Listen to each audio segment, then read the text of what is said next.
So, dear seeker, just to share about, some of you maybe continue writing if you are writing, otherwise, tomorrow is Wednesday and it is our series of question answers.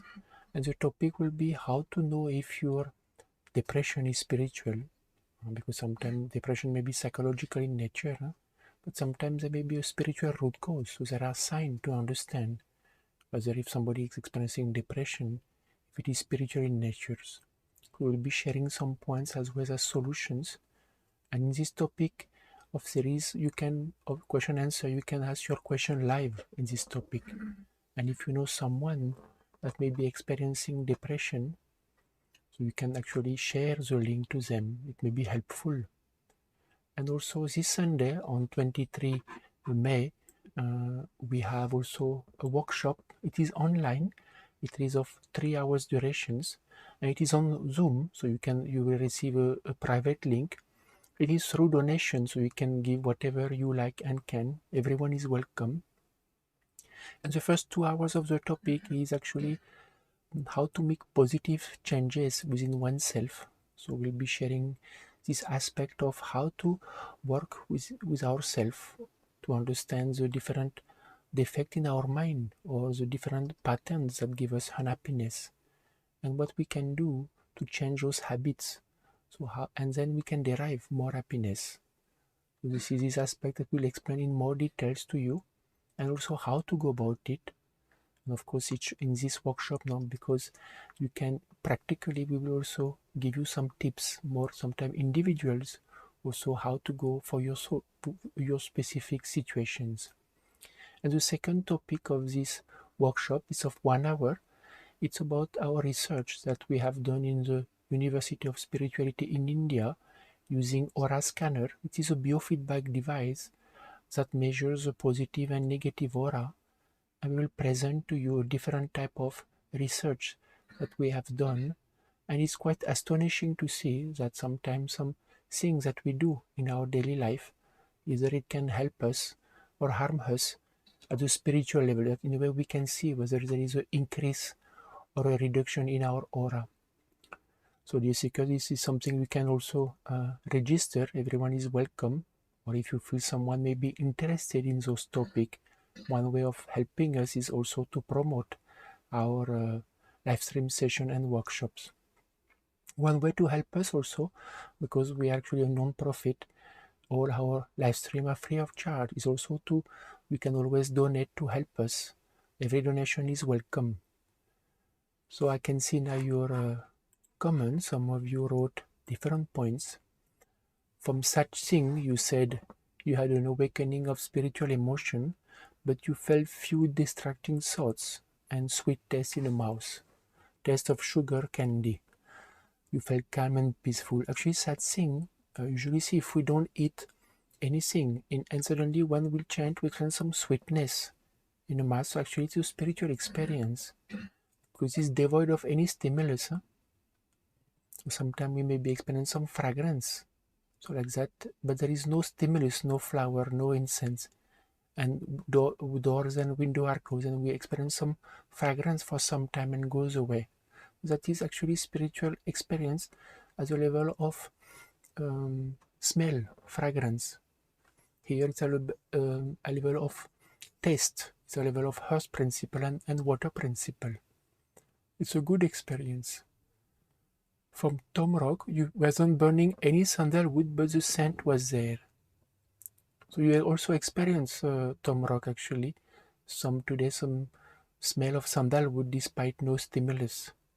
For Mugna Potnis, I have a lot of distress with Om Namo Bhagavate Vasudevaya, where there is no distress with Datta and Kuladevata. What does it mean? That is good question, Mugda. See, ultimately what happened, no?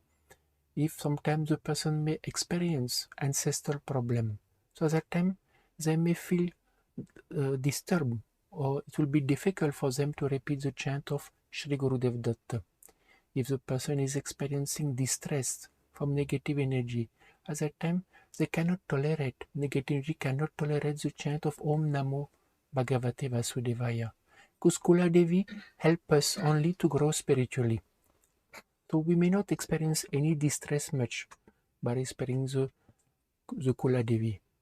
Kula Devi is just for the others who were in India, they have a specific family name. And Datta will take care of ancestors, and Krishna chant Om Namo Bhagavate Vasudevaya helps against negative energy. So if you can try to continue, ultimately see three as much as you can tolerate. Then take a break for some time, chant Kula Devi or Datta chant. Then again after some time start again. So Om Namo Bhagavate until you can tolerate. And keep going like that. Slowly, slowly, the negative energy or the experience that you are having will become less. And you know that's a good sign. No? That means that this chant is helping you. And it is reducing the distress affecting you. Initially, you may not experience it. You will experience more discomfort and struggle. But it's a matter of time that actually it is a fight now. So negative energy react, then later negative power will become less, and then you will feel better in some aspect. From Jesper, you said, my pace of chanting is slower than the recording, sometimes extremely slow. Should I turn off the recording or just try to chant faster? Jesper, that is good actually. If you are chanting slowly and it helps you to increase concentration, is good. So in case then you can put the chant in very low tone so it plays for the surrounding but it will not disturb, and you can continue as per your own speed. From Tom Rock, you had a nice experience today. Thank you for group chanting. You had a subtle smell of sandalwood. Actually, it's interesting, Tom Rock, because for you, Tom, you said you felt sandalwood, and then from Satsing, you felt a taste in the mouth. So I share now how we can have spiritual experience of different types. From Sarikanikam, before chanting, mind was not calmer, but after chanting, mind felt lighter. From Sonal Kadambari, feeling very calm and peaceful. And from Vesna, you feel bliss during chanting. From me here, there were discomfort while chanting, but you're feeling calmer now. From Jagan, you said any significance of getting hiccup during chanting. It depends, Jagan. See, what happens is, if you say you drink water too fast, no, or something happen, because then you get hiccup. Okay, if you, let's say nothing happened, you are just chanting, and you are constant, and suddenly the hiccup start, and it doesn't stop. So that can happen, like something is happening maybe. Like some they start yawning profusely, some they start burping profusely. Because hiccup is related to the breathing, no? Sometimes if negative energy can also obstruct at the level of breathing. But if this happen if you didn't eat or drink something, because if in between you drink and eat something and hiccup start, it will be something related to by ingesting something.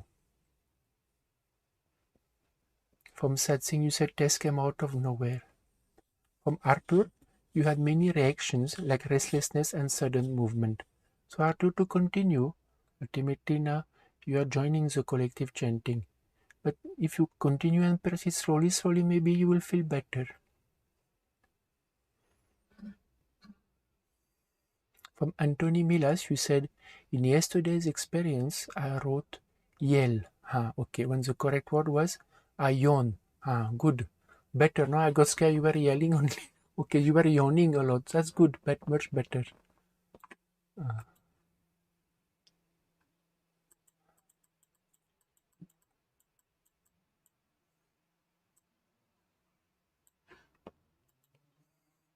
Okay, dear seekers, then dear seeker, wishing you a blissful day and hope to see you tomorrow in our series of question and answer for our topic on Wednesday.